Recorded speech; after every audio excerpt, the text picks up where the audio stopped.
Hi friends, நம்ம இப்போ புளி குழம்பு வைப்போம். புளி இல்லாமல் நிறைய பேர் ஹெல்த் இஷ்யூனால் டேப்லெட் போடுறதுனால புளி ஆட் பண்ணக்கூடாதுன்னு சொல்கிறாங்க. அதுக்கு நம்ம இப்போ ஒரு ஜாரில் பெரிய வெங்காயம், தக்காளி எடுத்துக்குவோம். அது கூடவே காஞ்ச மிளகா, காரத்துக்கு நமக்கு எவ்வளோ தேவையோ அவ்வளோ காஞ்ச மிளகா எடுத்துக்கலாம். இது கூட இன்னும் கொஞ்சம் தக்காளி ஆட் பண்ணிக்கிட்டு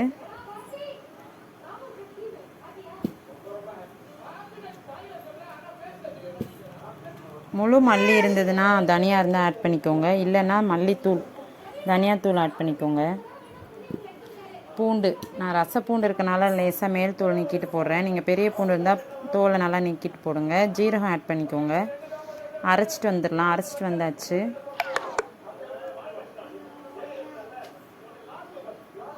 ஒரு கடாயில் ஆயில் சேர்த்துக்கலாம்.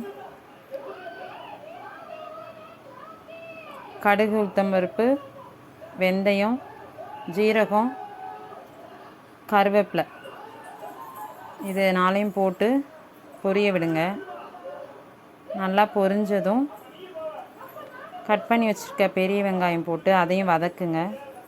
நல்லா வதங்கட்டும். நல்லா வதங்கின அப்புறம் தக்காளி, கட் பண்ணி வச்சுருக்க தக்காளி, மொத்தமே நான் 3 தக்காளி தான் எடுத்தேன்.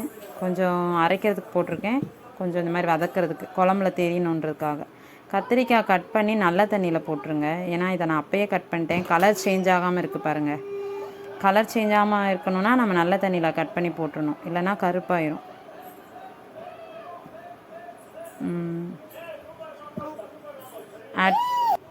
கத்திரிக்காய் ஆட் பண்ணி நல்லா வதங்கட்டும்.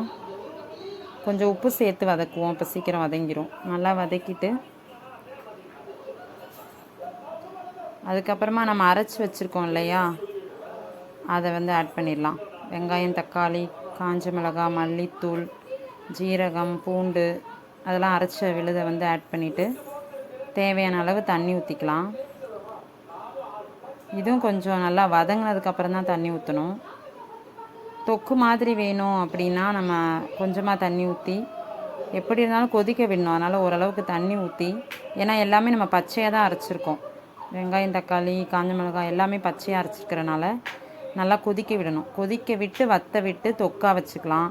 இல்லைனா குழம்பு மாதிரி வேணும்னா இதிலே தேங்காய் ஆட் பண்ணி குழம்பு மாதிரி வச்சுக்கலாம். நல்லாயிருக்கும் ஃப்ரெண்ட்ஸ். நாங்கள் ஆல்ரெடி செஞ்சு சாப்பிட்ருக்கோம், நல்லாயிருக்கு. ட்ரை பண்ணி பாருங்கள். இந்த பதம் நல்லா வந்தப்புறம் நல்லா கொதிக்க விட்டுக்கோங்க. கொதிக்க விட்டு தொக்கா வேணும்னா எப்படி பார்த்து உங்களுக்கு என்ன பதத்தில் வேணுமோ அப்போ இறக்கிக்கோங்க. அவ்வளோதான் ஃப்ரெண்ட்ஸ். Thank you friends. ட்ரை பண்ணுங்கள்.